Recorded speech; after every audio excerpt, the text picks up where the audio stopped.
Namaste. Namaste. I love using that as a greeting. Namaste.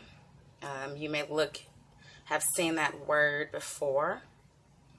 It looks like namaste. If you look at the correct pronunciation, namaste. And the reason I like using that greeting is because I'm speaking to a certain crowd of people. And the people that I'm choosing to speak to, I know that these people are God. And so namaste is just simply saying, I recognize the God in you. I see it. And my spirit is the same, and my spirit connects with yours. So if you see me using that word, that is what I mean, and use it back. Feel free. Spread the love. I'm not doing a video today. I'm just going to go ahead and do a recording. I just feel like this works a little bit better for me, being that I'm a little bit camera shy. Before I start, if I can just grab your attention, I want to just play a song that is dear to me. It speaks my heart. And if you haven't heard of him, Mally Music, get with it. Mally Music. He used to be a Christian gospel singer who has transitioned over into the truth. And so I listen to him a lot, some of the words, even the music prior to his transition. But this song in particular is called I Believe. And I just want to play it for you guys before I get started with my message, which is, by the way, it's for the black man and the black woman, specifically the black man, because I promised you I would speak to you. But the title of this message is The Black Man is Looking for Love. But let's listen to Mally Music, who is a black man that I've come to love and respect. And again, this song is called I Believe. Progression when it comes to our people. If anything, what it has done, it has pushed our men into other women, into other options. It has actually pushed our black men away from us and their trust in us, and it pushed them towards other women, which was the very thing we were trying to avoid. And one thing I always say, we live in the physical. Everything around us is physical. We can touch the physical. We can see it with our eyes. We can smell it. But we are not physical beings. So why are we still living in the physical? If we're not physical beings, why are we attempting to use the physical to fight physical? Don't we understand and understand that makes no logical sense? If you have a spirit standing in front of you and you attempt to, let's say, I don't know, throw a rock at it, do you not know that rock is physical? Therefore, the spiritual man would not be able to see the rock, nor will the rock be able to affect the spiritual man. Same with us women. If we're spiritual beings and we want to uplift our men and we see a problem in our men, the answer is not a physical answer. Our men are spiritual beings. We must become spiritual beings ourselves and become in tune with ourselves. Because once we are in tune with ourselves, we'll understand, he's only acting like that because he's living in this physical world. And it's our responsibility to lift him up to a spiritual level. We don't fight spiritual with physical. And that's what I'm speaking about today. Just our fight. It is a fight. It is a fight because we know as women, as the gods of this earth, that our men are under attack, that our men have been under attack. We as a people are under attack. It's nothing that's hidden. None of this is hidden from us. The fact that we're under attack. If we just stop and step away for a minute, away from empire and all of the distractions, we would begin to take notice of the fact that we are fighting a war. Well, there are people who are fighting a war. There are steps ahead of us because our soldiers don't realize nor have accepted the fact that we are fighting a war. We're fighting a physical war. We're fighting a spiritual war. And we need to address both. We need to address both because they are both very important pieces to who we are. And so we can't address the spiritual and overlook the physical, nor can we not address the spiritual and overlook the physical. We must address both the physical and the spiritual, because that is who we have become. That is who we are today. And in order to move and rise above the physical, we must focus on the spiritual. But I'm going to move on from that. Me personally, I grew up a Christian woman. I was a pastor's wife. I grew up, before that, a Jehovah's Witness. Found myself constantly being grounded in the Bible. And the Bible, it's a book like many other books that we read. It's a tool. It's a tool. It's not meant to be taken literal, but we know that we wrote a lot of it. So there are things that we can remind ourselves of from the Bible. And we know when we're reminding ourselves because it always resonates with ourselves. Yes, the Bible has been corrupted, but you don't throw away the baby. You don't throw away everything. You just accept the baby and you take those things that will help the baby grow. And then you leave those other things behind that don't resonate with your spirit, because we are all on our own personal journey. We are all looking for our own personal truth. And that is the exact road to spirituality that we should be on. And do not let anyone else's mind or anyone else's journey or anyone else's thoughts dissuade you from your spiritual journey. It is personal. So find your truths, but stand firm in those and believe them. Okay, so the black man is looking for love.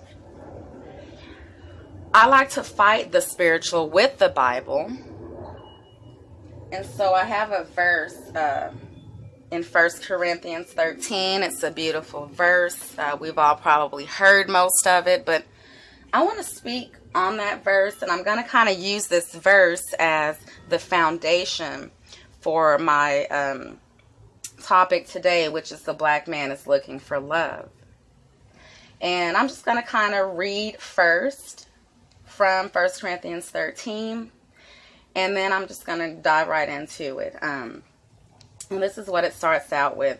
Though I speak with tongues of men and of angels, and I have not love, I've only become a sounding brass or a clanging cymbal.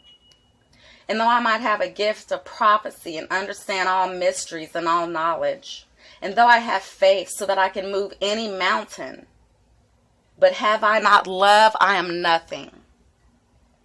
And though I give everything I have to the poor, I give my body to be burned. But if I don't have love, it profits me nothing. Love is patient, it's kind. Love does not envy. Love is not prideful. It is not does not behave unseemingly. It's not selfish. Love is not easily angered. Love thinks no evil. Love rejoices in the truth, but not in iniquity. Love bears all things, believe all things, hopes all things, endures all things. Love never fails. And I'm going to stop there. But you can keep reading on just to get more insight on that verse. So I'm speaking today about love, and particularly love for the black man. Now, how could you turn your back on the black man, black woman? I ask.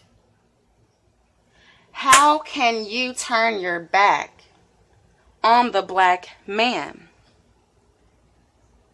Because you don't love the black man. That's how. You don't love the black man. So I ask if the conscious community is all about raising the love frequency. If it's all about raising the love frequency on this earth to love. And many of you are more accepting of Europeans.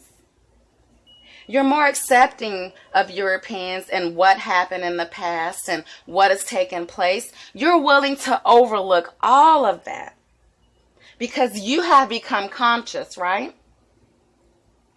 Because you have been chosen by God to spread the frequency of love throughout this planet, right?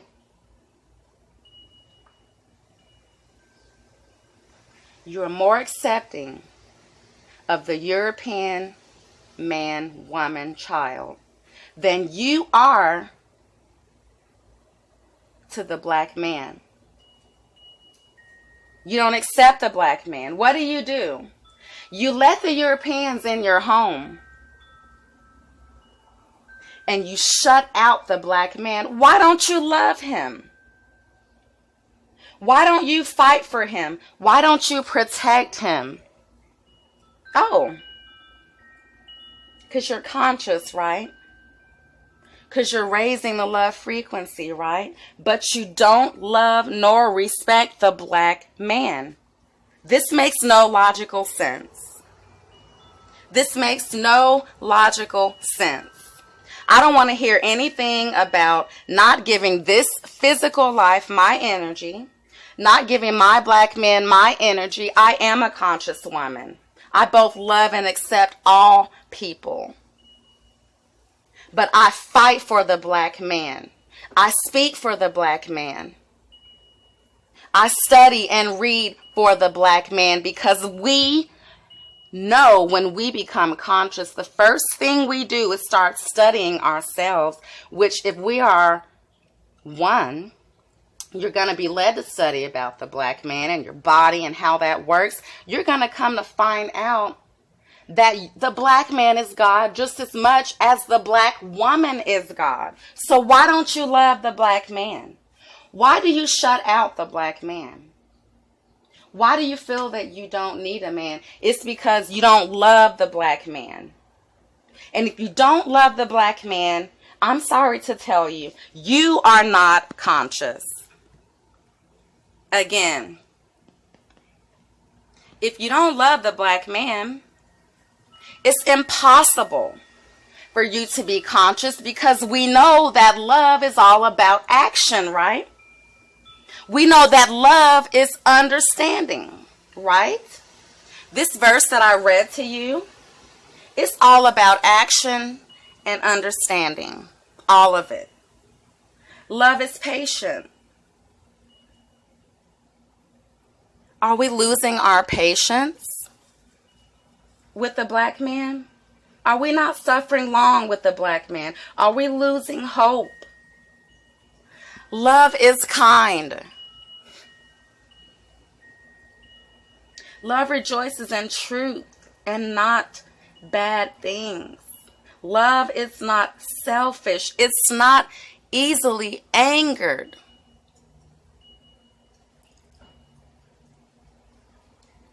See, I can't be angry at someone who was born into this world to be a target. Why are you angry? Why are you angry with someone who came into this world to only be a target? How many of you have sons, women? How many? If you hate the black man today, what do you think your son is going to become? From the moment the black man hits conception, I'm talking about from the moment he's still in the womb, the war begins against him. From the moment our men hit their mother's womb, the war has started. That is what spiritual warfare is. That is what I call being born into sin. And the reason they are is because let's look at the mother. This physical life holds down the black woman as well. We don't have our rights, our birthrights that we should have had from our ancestors. It was stolen from us. We know that. It was stolen. So a lot of us are poor. A lot of us are living in ghettos. A lot of us are struggling to survive. None of us want to have thoughts of becoming a vegan or eating right or living pure or growing food. We don't have time for any of that. We're working. We're thrusted into society to attempt to take care of children on our own, usually. Again, I can't completely blame the black man, but I'll get to that. But I'm going somewhere with this. So as the woman, we are in these environments, right? And then we get pregnant and we may go to Planned Parenthood and they begin giving us things to drink. And, oh, let me test this and make sure this is okay. Let's run some tests. Let's stick you here. You are now being injected with poison. The moment you find out, you are expecting. If that didn't further seal the deal, on the way home, you probably stopped by McDonald's to grab something to eat, not realizing you're further poisoning you and that child you're holding. So you're poisoning this child in two different ways, and the child hasn't come out into the world yet. And now you're eating every day and you're putting these things in your body and it's being told to eat this and take these prenatal vitamins as if everything on this planet is not sufficient. So they're going to give you vitamins and just all of these things. I'm not going to spend long on that. That's a whole nother subject. So let's just, again, we're on the black man. He's in the womb at this point. He's fighting against all of these entities that are anti-nature, anti-God. He's fighting right now because he's attempting to come into the physical from the spiritual, but he's in two worlds, and the physical has already began to attack. So now the child is born. The very first thing we do to our male child is we break their trust in the black woman. And I'm going to tell you how. Male circumcision.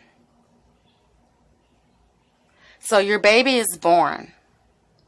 Your baby is taken away from you. Your male child, he's taken away from you by doctors and by nurses and by these people, right?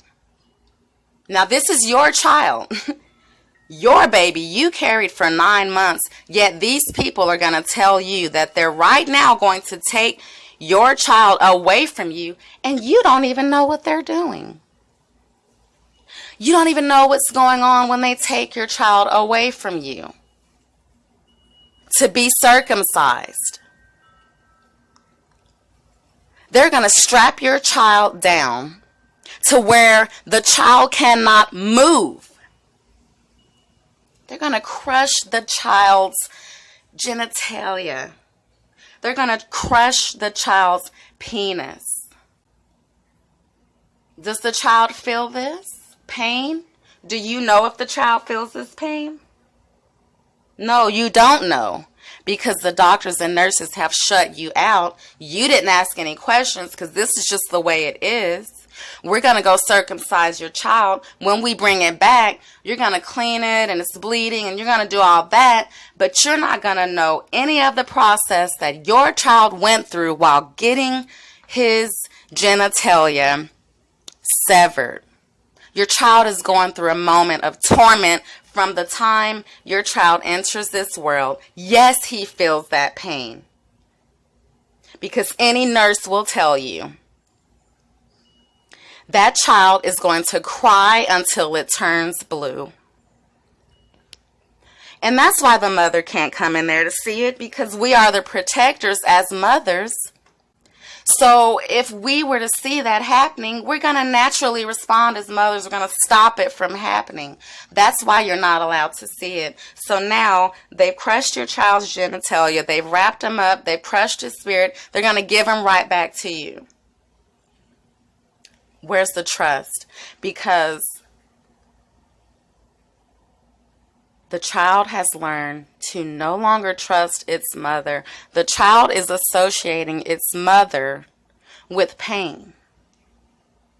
And for a male child, they are the ones who are being circumcised. Women, children, we don't experience this at birth. Male children experience this at birth, most of them. This gives a detachment not only against the mother, but against black women in general, because there's a lack of trust. The black woman, who is supposed to be God in the eyes of the child, equals pain in the eyes of the child. It's a traumatic experience. Now we get through that traumatic experience. Then we put our children in daycare. Then we put our children in elementary, middle school, public. I'm talking about our men. Now instead of us, God, pouring all of us inside of our child, we give our child to someone else to pour that love, to pour in the understanding, to pour in knowledge, to pour in all the things they're going to know in life. We personally give away that responsibility to someone else, particularly white people, because we know they're the ones running the schools and everything in society. So black woman, again, you've given your sons over to Europeans. It removes trust in that relationship. Because then your words mean nothing to that child. But whose word does? Okay, their teachers, the people who have molded them. So now we have a 18-year-old male who has been attacked upon from the moment he's come into society. I didn't even throw in the music that they're going to be subjected to while they're around these other peers who are also subjected to that music. Music that is calling their mother a bitch, a hoe, is calling their mother everything but who she is, God. And if that isn't enough, women are sexualized. We're going to bring pornography into the picture. We're going to do all of these things to shape and mold the mind of man. Because we're not stimulated by sight. We know that porn is not a struggle for women. It may be for some, but not the majority, just the way it is for men. Because we are not stimulated in that way. Somebody specifically designed those things. Because they couldn't take a gun and do it like they did in the past, or a rope and do it like they did in the past. You have become your own enemy now, because what they're doing is causing you to kill yourself by the things you're listening to. They're putting it out there for you. But again, it's contradicted to your spirit when you first hear it. But it's something that we've become just open and willing to accept. So now we have our black man. He's shaped and molded, right? And we're ready to date, and we're ready to marry, and we're ready to make families. We don't even know what the black man has been through. We don't even know what they've been. They've been under attack. When you know that, you truly are led to love the black man, because love is understanding. You don't hate the black man for the symptoms. They're just symptoms. Symptoms, the great thing about them, they can be fixed. They can be corrected. You don't hate the black man for the symptoms. Look at the symptoms and you want to find the root cause of the problem. You want to find the root cause of the problem and hate that. And when I say hate that, you do hate that, because we are fighting a war. We are not friends with our enemies. That has been the problem since day one. We befriended the monster when we should have severed the monster, because now the monster is attacking our children, our black men. It's causing us to say, we're going to shut you out because you're not acting right, rather than say, we're going to love you through it because we know you have been under attack since the moment you hit the womb, and even before that. We're going to choose to understand you, black man. We're not giving you an excuse or someone to blame. We're just recognizing the truth and keeping it real for what it is. We know you are strong. We know you're our protectors. We know you are the head of the household. We know that your enemy knows that, and we know that they're going to do everything they can do to shut you down. So why would we shut you down? Why would we got only we? No, we got he. We got us. Because we are us, we are all. We don't separate. Love is understanding. Those women who are stuck in the phase of black power, we don't have understanding. That is why we're stuck in black power, because we've gotten to the point where we need the knowledge. We know we need the knowledge. We're coming into the knowledge. And I know for me, 2 years ago, when I came into this knowledge, I was unaware of, I knew about slavery and all those things, but they didn't teach us about our true heritage. So I was just coming into those things. I was coming into the lies and the deception, and I was angry. That is only natural. Don't let anyone tell you anger is not natural. Being angry is natural. It's who you are. We can be angry. That's okay. We don't have to go out and react in certain ways. The Bible says actually be angry. It commands you to, but do not sin. So we can be angry, but that's the problem. We let the anger overtake us and we get stuck in the Black Power movement. We don't combine the two. We don't combine the consciousness world, which says love, and that anger, that fire and that passion inside of you that says knowledge. When you have love and you have knowledge, bam, that is understanding. That is understanding. You cannot have one without the other. Because when you have the two, I promise you, you'll become a much more well-rounded human being and human being. We must understand each other, but I'm speaking today specifically for the black man, because I know that you're under attack. I know you're being killed in the streets before us, in our faces. We know this. So no, I'm not going to believe that verse in the Bible that tells me to love my enemies, or if someone slaps me on one cheek, give them the other. That's bullshit. No, because I understand what's going on. I'm going to shut my enemies aside. I'm not talking about white people. I'm talking about the European mind. The people who are white supremacy. The people who are running this planet, and we know who they are. You can no longer hide from us. We are speaking to you. We're going to take back our black man from you, but we're going to fight you spiritually and physically. But the physical is what leads to the spiritual. We cannot raise the love frequency without first raising our understanding of each other. And that's my message to you today. Raise your understanding of each other.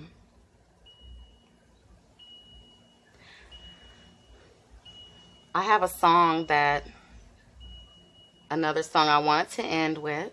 As we raise the love frequency, as we raise our understanding. This is a Big Crit. I don't know if you heard of him, but I'm still kind of learning about him. But this song is called Pay Attention, and it's him just waking up and realize that we must pay attention. He's speaking about the black woman. I relate. He speaks my heart because he is God, and I am goddess. And black man, I vow today to pay more attention to you. I vow to love you, starting with my own God that lives in my home. That's why I haven't been on Facebook as much. I vow to pay attention because there are too many women turning our backs away from you. We are going to raise the love frequency. We are going to raise it because we're going to have understanding.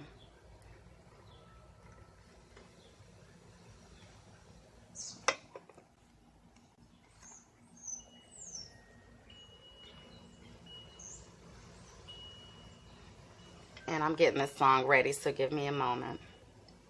But this is Big Crit, which is K-R-I-T.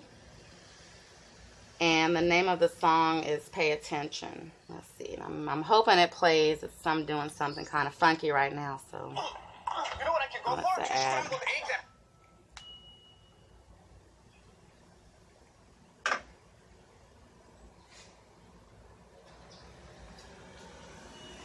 Just give me one moment. I'll see if it plays. If not, go look it up. Big Crit. Pay Attention.